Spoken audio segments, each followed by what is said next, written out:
Hi, this is Remembering the Past, a show where we talk about people and dogs who've died recently who've had a profound effect on our history, our society, or our culture. We're going to start out tonight with Robert Forster, who died recently at the age of 78. He was what was considered a journeyman actor until Quentin Tarantino tabbed him to star opposite Pam Grier in his 1997 adaptation of an Elmore Leonard novel, Jackie Brown.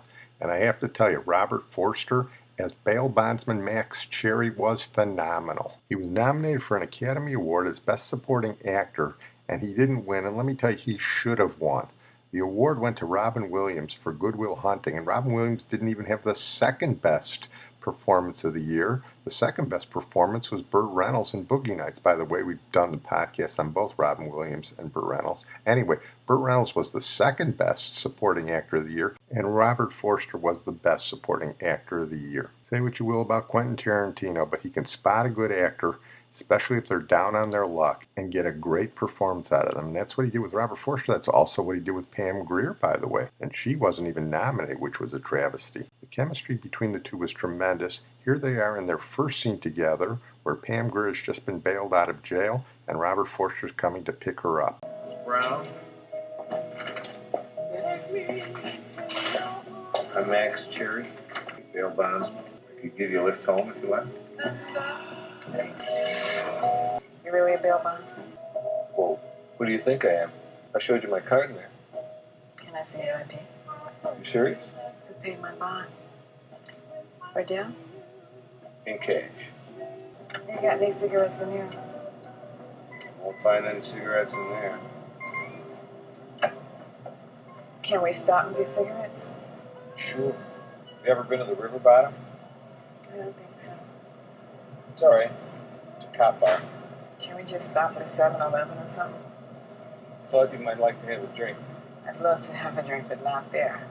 How about the Hilton by the airport? Is it dark?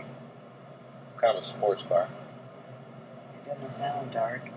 Why does it have to be dark? Because it looks like I just got out of jail, that's why. Look, you're dropping me off at my place. There's a joint near me. And here they are in the final scene together, where Jackie Brown, Pam Grier, has just pulled off a $500,000 double cross. She hopes that Robert Forster will come with her to Spain. By the way, you could make a good argument that Jackie Brown is Quentin Tarantino's best movie. Knock, knock. Hey, Hey, you.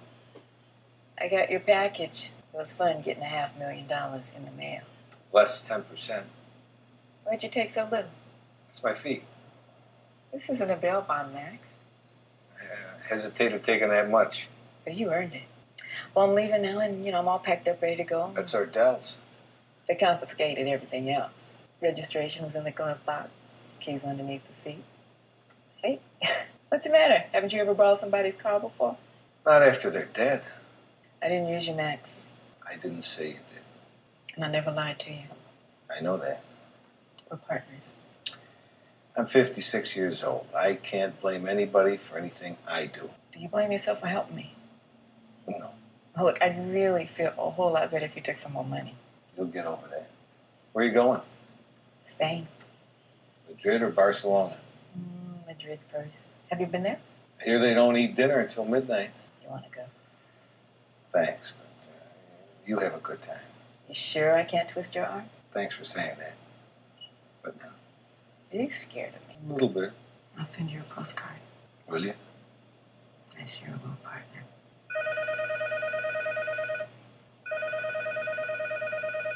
You're running a business, Max. Jerry Bailbon. What is it your son's charged with?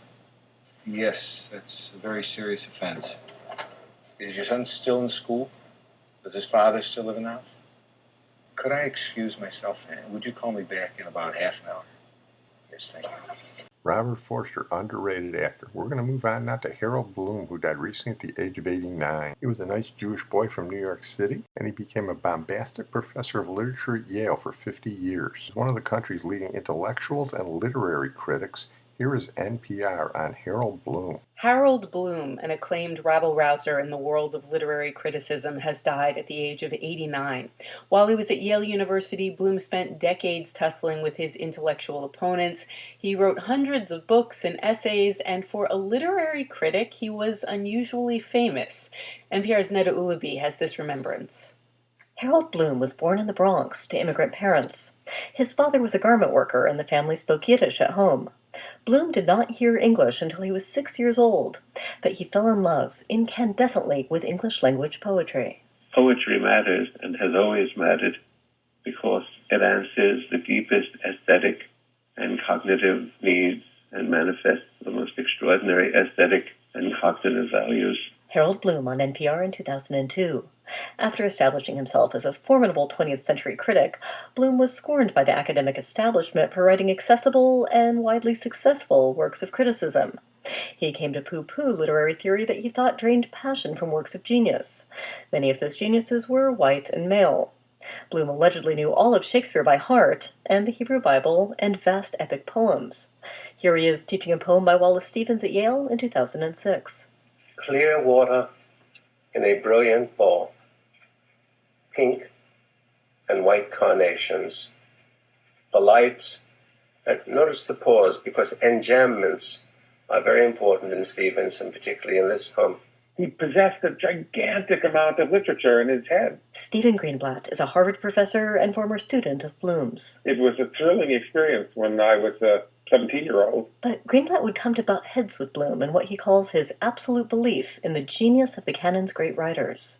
And towards the end of Bloom's career, he says Harold Bloom was seen as grumpy and intolerant and absurd and theatrical and overbearing and so forth and so on. We can find all kinds of adjectives to describe, but you set that aside to be in a kind of awe. In 2004, writer Naomi Wolf accused Bloom of inappropriately touching her while she was his student.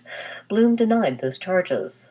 Bloom's type of passionate engagement with literature has long been unfashionable among academics, but it's actually coming back, a bit, among scholars who identify as post-critique. To glory in the pleasure of reading, to contain castles of language in your mind, that was Harold Bloom's gift and grace, and his legacy. Did you catch that gratuitous most of whom were white and male? Gotta put that in the story, even if it's totally irrelevant. Well, Harold Bloom was undoubtedly an amazingly smart guy. He could read hundreds of words a minute, which allowed him to read thousands of books a year. He was one of the country's foremost literary critics, leading intellectuals, defenders of the Western canon, which is going by the board these days, and one of the world's leading experts on Shakespeare, which is the thing I like best about him. But he could also be a pompous, pretentious academic, and there was something of an academic fop about him. In the end, I guess, we're poorer for not having more guys like him around. We're going to move on now to Dr. Bernard Fisher, who died recently at the age of 101. He was a surgeon out of Pittsburgh. He was a native Pittsburgher, and he worked at the University of Pittsburgh. A very important surgeon early in his career, did the first kidney transplant in Pittsburgh. And Pittsburgh, as we talked about with our obit on Dr. Tom Starzl, is a transplant center. But he's most known for his work in breast cancer. Bernard Fisher was an iconoclast who essentially revolutionized the care of breast cancer in the United States. Here is KDKA Television Pittsburgh on Dr. Bernard Fisher. A former University of Pittsburgh surgeon who revolutionized the treatment of breast cancer has died. Bernard Fisher was a professor at the University of Pittsburgh School of Medicine. His research brought an end to the routine use of radical mastectomy. Fisher discovered that adding chemotherapy or hormonal therapy gave breast cancer patients a better chance at survival. When Bernard Fisher first took up the cause of breast cancer, the treatment among most surgeons were these huge operations, radical mastectomies, and they would take out muscle and they would take out all sorts of tissue, leaving women disfigured and debilitated. The surgical concept was the more tissue we take out, the less likely the breast cancer is to recur because the cancer is only where we can see it. Fisher was one of these rare surgeons who believed in data more than personal experience, so he organized a huge study to see if these huge dramatic operations were better than just things like simple mastectomies with radiotherapy and chemotherapy. And the data turned out that the radical surgeries were not better than the simpler surgeries. We ultimately found out that our whole concept of breast cancer at the time was mistaken. It wasn't a single cell or a bunch of cells in the breast that would spread to other places. It was a tumor that might be growing microscopically, even though you couldn't see it. And let me tell you, for a lot of years in the 60s, 70s, 80s, and 90s, a lot of surgeons did not like Bernard Fisher. But ultimately, it was his simpler approach that won the day and is the standard now for surgeons and has been a great benefit to women and some men, not only nationally but internationally. Well, we're going to close with our feature tonight, and this one is very painful for me. I might have to do several takes because I may not get through it without crying. Ellie the Beagle, who died recently at the age of 18. 18 is a long life for a beagle, or for any dog for that matter, and I'll just start out by telling you there's never been a better dog than Ellie. She was loyal, she was friendly, she was sweet, she was great looking, a wonderful companion, and a great friend. When she came to us as a puppy, they told us she was a pocket beagle. Well, she wasn't any pocket beagle. She was a real beagle. The people we got her from saw us coming, but it didn't matter. She grew fast, and when she was young, she was athletic. She could jump over the kitchen gate. She could chase down rabbits and squirrels, but she usually let them go when she caught them. And then when she got a little older, like a lot of beagles do, she ate. She ate a lot. She got a little heavy, but not really too bad ever. She could still hop up on the couch and sit with us while we watched TV. She watched over the house from the couch, and she made sure we were never attacked by any rabbits or squirrels. She loved going for walks, and she was virtually indestructible. She once ate some rope. Another time she ate a peach pit. We had to take it out of her stomach surgically. A dog we were sitting for bit her on the head when some Nestle's Quick fell and she went for it. The dog almost split her skull open, but she recovered from that. She once got stuck on an ice floe in a creek. 2 years ago at the Super Bowl, she slipped on the ice, tore 2 cruciate ligaments, but she got water therapy and she recovered from that. You just couldn't keep Ellie down.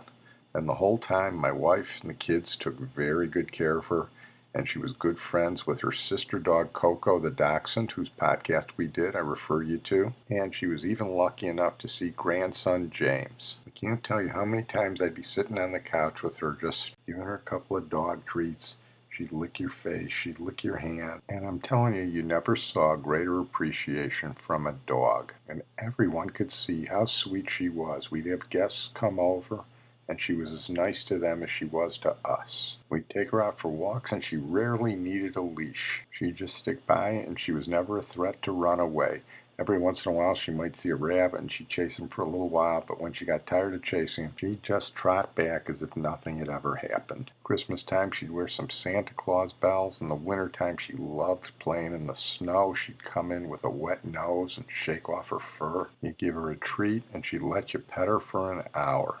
I don't know if I did justice explaining what Ellie was really like, because there are only 2 kinds of people in the world. People who know what it's like to lose a dog like Ellie, and the people who don't. She was the kind of dog you just couldn't replace. You may get another dog, but you'd never get another dog like Ellie. For 18 years, she was a family member, all right, and when you looked in her face and you saw that expression, you knew that you were getting nothing but unconditional love. It's a tough loss. You lose a dog like Ellie, it stays with you forever. Well, I'm going to close on that note. I want to thank my producer and IT genius, Sid Tepps. Ellie, we're sure going to miss you, girl. Say hi to Coco up there. Mom and Dad, you're getting quite a dog. Goodbye, old girl. My old girl. When you awaken, I'll be gone, and tell you where I go. It isn't fair, I know, but trust in me and carry on. Goodbye, old friend, my old friend. There's something I must let you know. I haven't said it much. I guess I've lost my touch. But my old girl, I love you so. Now I know it hasn't all been rosy. We've had squabbling days when tears were brought about. But in a moment or two, we would bill and coo, and never even knew what we fought about. We may come back to you again. So sleep, oh girl, our love will keep on, girl, till then. old girl,